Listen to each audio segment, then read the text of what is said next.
Un saludo, apreciados estudiantes, sean todos ustedes bienvenidos a la clase de la presente semana.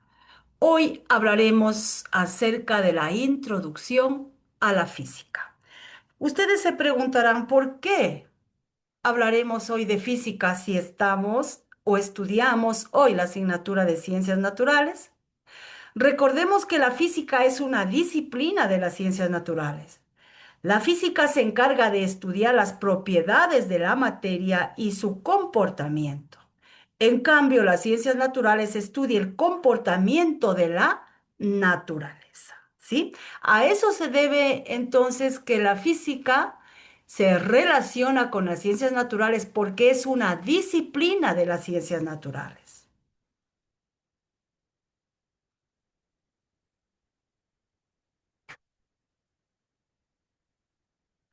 La destreza que vamos a desarrollar es investigar, experimentar y explicar la posición de un objeto respecto a una referencia.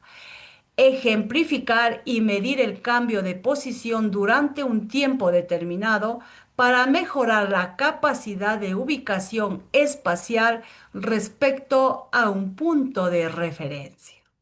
La importancia del logro de la destreza radica en que permite desarrollar la capacidad de observación, análisis y comprensión del movimiento de los cuerpos en el espacio, fortaleciendo el razonamiento lógico y el pensamiento científico.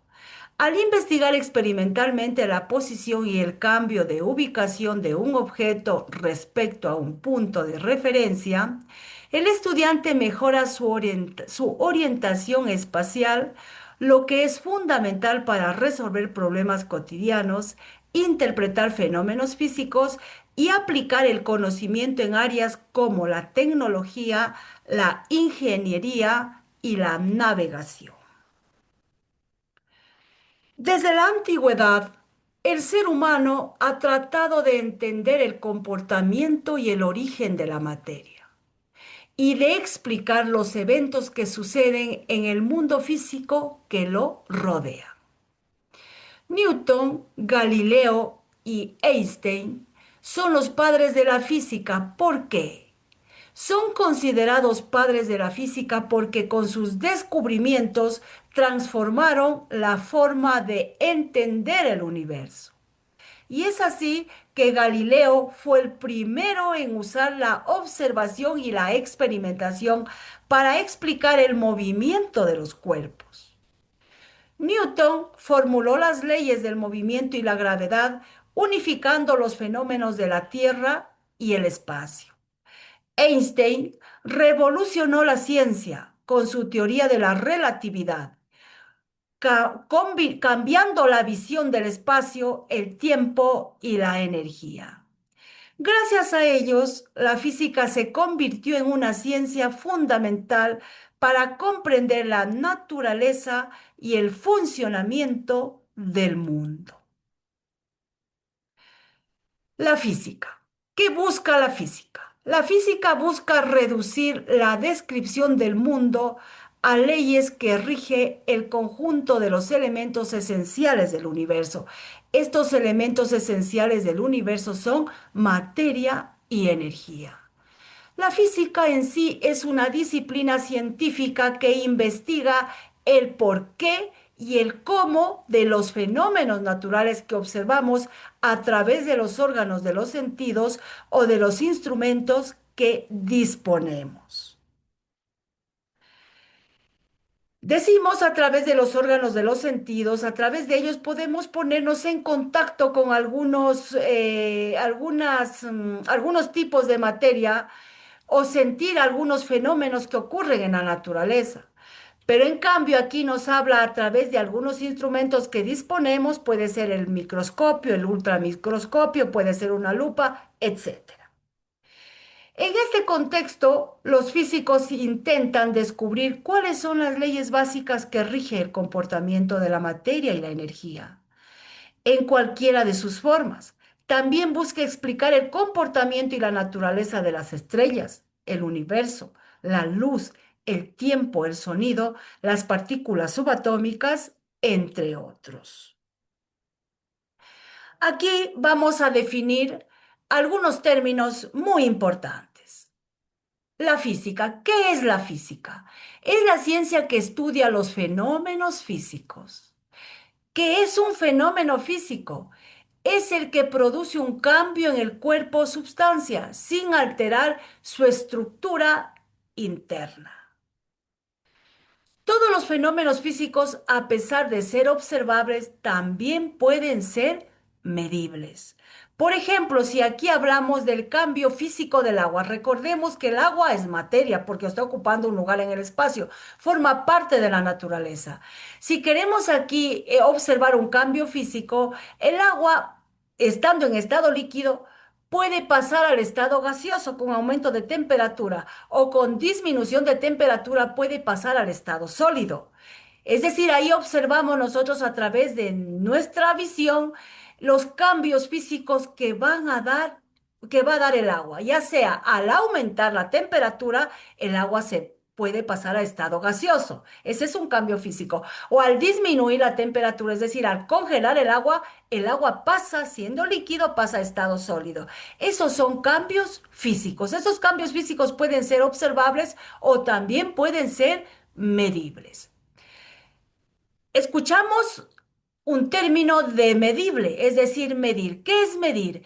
Es comparar un objeto con una cantidad que utilizamos como patrón y que llamamos unidad. Por ejemplo, el kilogramo, el gramo, el litro, etcétera. La propiedad que caracteriza a los cuerpos o a los fenómenos naturales y que pueden ser medibles se denomina magnitud física. Por ejemplo, la masa es una magnitud física. ¿Qué es una magnitud física? Es el estudio en el estudio de la física distinguimos dos tipos de magnitudes físicas, las magnitudes básicas o fundamentales y las magnitudes derivadas. Entonces, recordemos que la magnitud física, en el estudio de la física, distinguimos dos tipos de magnitudes físicas, las magnitudes físicas básicas o fundamentales y las magnitudes físicas derivadas. ¿Qué diferencia hay entre ellas? Ya vamos a analizar. Con el fin de facilitar la cooperación y la comunicación en el campo científico, utilizamos el Sistema Internacional de Unidades denominado SI. Este sistema es el más extensamente usado y con el cual se pretende unificar todas las medidas de las magnitudes físicas. Mucho ojo, con este sistema internacional se pretende unificar todas las medidas de las magnitudes. Muy bien, ahora vamos a establecer la diferencia entre las magnitudes básicas o fundamentales y las magnitudes derivadas. ¿Qué diferencia hay entre ellas?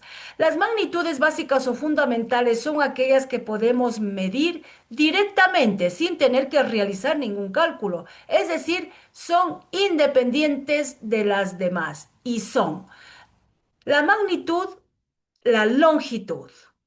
La unidad es el metro, su símbolo es m. La masa, la magnitud masa, la representamos con su unidad que es el kilogramo y su símbolo es kg. Y así sucesivamente. El tiempo, la unidad de medida es el segundo. La temperatura, la unidad de medida es el Kelvin. La cantidad de sustancia, el mol. La intensidad luminosa, la candela y la intensidad de corriente, el amperio. Perdón. En cambio, por ejemplo, quedémonos acá en las magnitudes básicas o fundamentales. Son aquellas que se pueden medir directamente. Es decir, aquí no tenemos que hacer ninguna operación.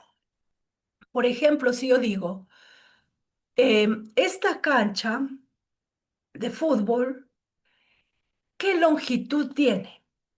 O este puente que une a un barrio con otro, ¿cuántos metros mide? Es decir, directamente yo puedo decir, mide 20 metros o mide medio metro, etcétera. Es decir, directamente. En cambio, ¿cuáles son las magnitudes o qué son las magnitudes derivadas?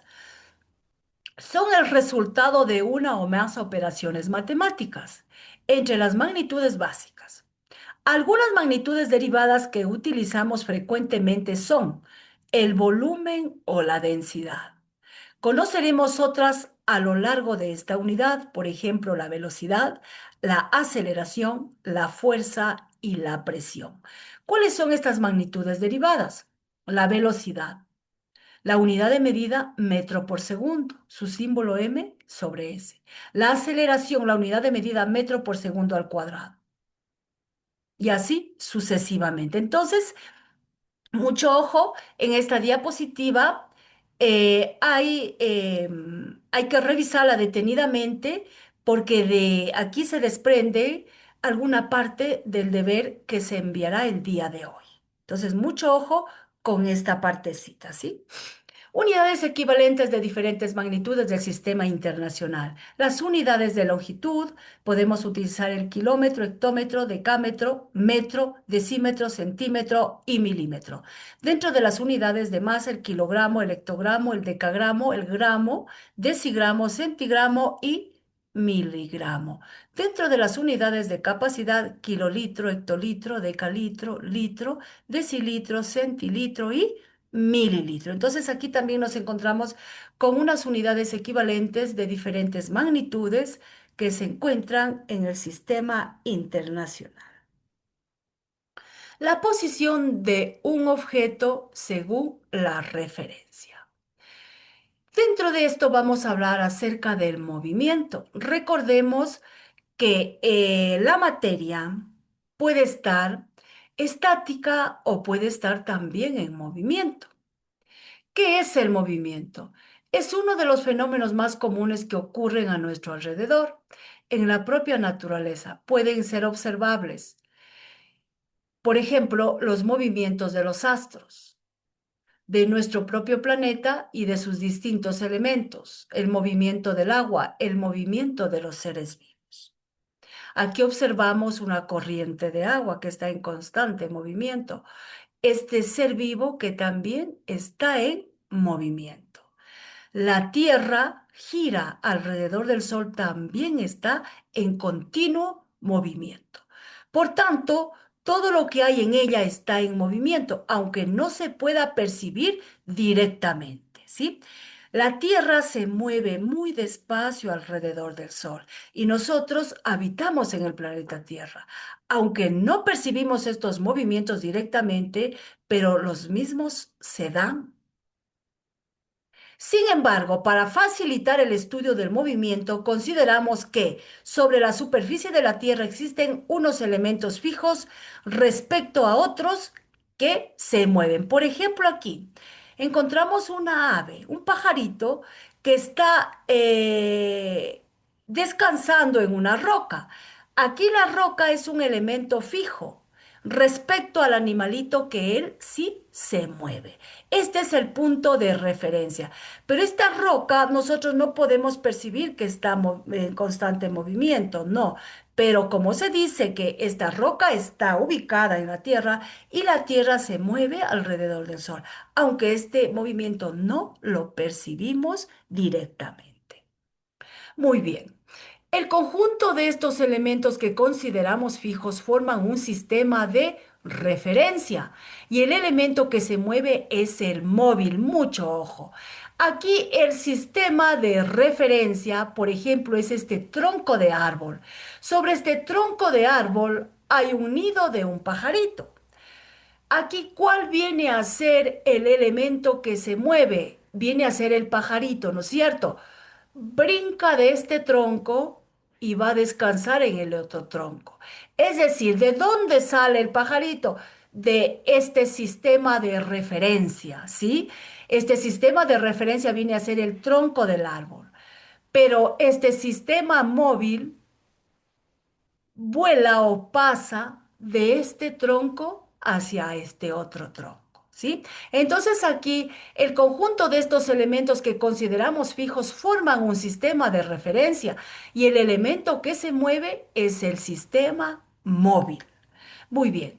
El movimiento es el cambio de posición que experimenta un móvil respecto a un sistema de referencia, ¿sí? Aquí el cambio que experimenta esta ave respecto al sistema de referencia es que vuela de este tronco hasta este otro tronco, ¿sí? El sistema de referencia vienen a ser los troncos de los árboles y el sistema móvil viene a ser el ave que vuela de un lugar hacia otro.